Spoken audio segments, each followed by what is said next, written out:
State کے finance minister بن جائیں تو آپ بڑے کرروفر کے ساتھ بیان کرتے ہیں صاحب کہ میں فلاں دور میں فائنانس منسٹر ہوں. کائنات کے تاجدار کے فائنانس منسٹر کا احساس بتائیے ذرا. بسم اللہ الرحمن الرحیم. تین خوبصورت جہاد جناب بلال کی اس خوبصورت سوال میں آپ نے رکھی ہیں. سب سے پہلی جہت تو بطور مؤذن ہے اور مؤذن رسول اور مؤذنوں کا سردار ہونا. تو قرآن مجید، فرقان حمید اور حدیث مبارکہ کا جب ہم مطالعہ کرتے ہیں تو شریعت مطالعہ میں صرف مؤذن کا وہ رتبہ آتا ہے کہ انسانی ذہن دنگ رہ جاتا ہے.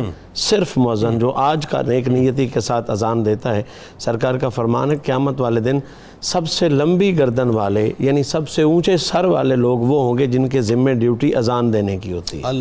قیامت والے دن سب سے بلند سر ان کے ہوں گے جو مؤذن ہیں.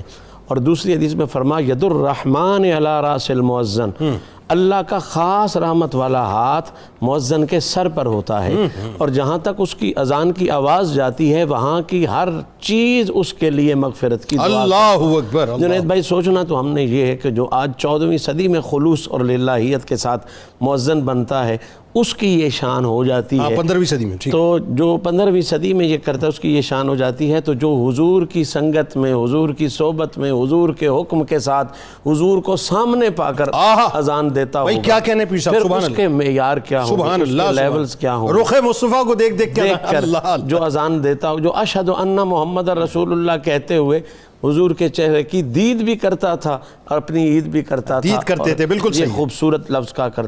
دوسری چیز جناب بلال کی جو اس مقام پر تذکرہ میں چل رہی ہے وہ ہے آپ کی خدمت رسول. آقا کریم علیہ الصلوۃ والتسلیم کی خدمت کے حوالے سے چونکہ وقت بہت مختصر ہے اس لیے میں صرف اتنا عرض کروں گا کہ قرآن مجید میں ایک سورت آئی ہے سورہ عنکبوت، مکڑی کے نام پہ سورت. صحیح.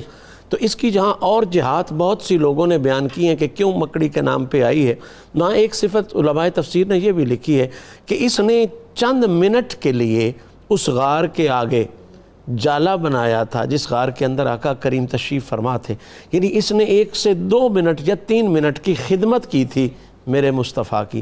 تو اس کے نام پر قرآن میں سورت نازل ہو گئی.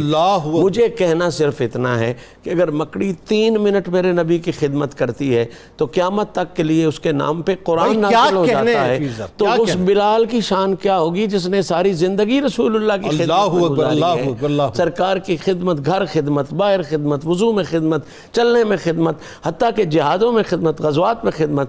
اور تیسری جہت ہے آپ کا خزانچی ہونا. تو قبلہ خزانچی کا مطلب ہوتا ہے جس کے پاس خزانے کی چابیاں ہوں. اب دیکھنا یہ ہے کہ حضور کس خزانے کے مالک ہیں.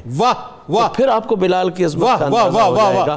تو سرکار نے فرمایا کہ اللہ نے زمین و آسمان میں کوئی خزانہ ایسا نہیں بنایا جس کی ملکیت رب نے مجھے نہ عطا کی. انا اعطیناک الکوثر. حبیب ہر چیز کی کثرت کا مالک آپ کو بنا دیا ہے.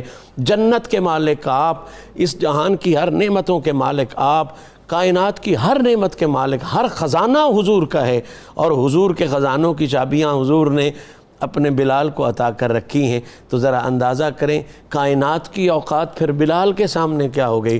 تو یہ شان ہے ان کے خادم کی، سرکار کا علم کیا ہوگا. تو قبلہ ہر جہت سے یہ غلام ایسا ہے کہ عشق کی منزل کا بھی جو تعارف نظر آتا ہے وہ بھی بلال، عزت کی منزل کا بھی جو تعارف نظر آتا ہے وہ بلال. اور میں یوں کہوں تو کوئی مبالغہ نہیں ہے کہ حضور کی بارگاہ سے انعام کا بھی جو تعارف نظر آتا ہے وہ بھی بلال کی صورت میں نظر آتا ہے. یہ کائنات کا واحد بندہ ہے جس نے کعبے کی طرف منہ کر کے اذان نہیں پڑھی، کعبے کے اوپر چڑھ کے محمد کریم کی طرف منہ کر کے. یہ کیسا واقعہ ہے؟ انتہائی خوبصورت منظر ہے. فتح مکہ کے موقع پر سرکار نے بلال کو کہا اذان کر. اس نے کہا حضور کعبے کے اوپر چڑھ کے پڑھ. اب اوپر چڑھ کے بلال پوچھتا حضور پہلے تو اس کی طرف منہ کر کے اذان پڑھتا تھا، اب کدھر کروں؟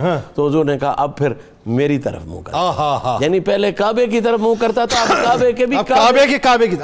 تو یہ خوبصورت حقیقتیں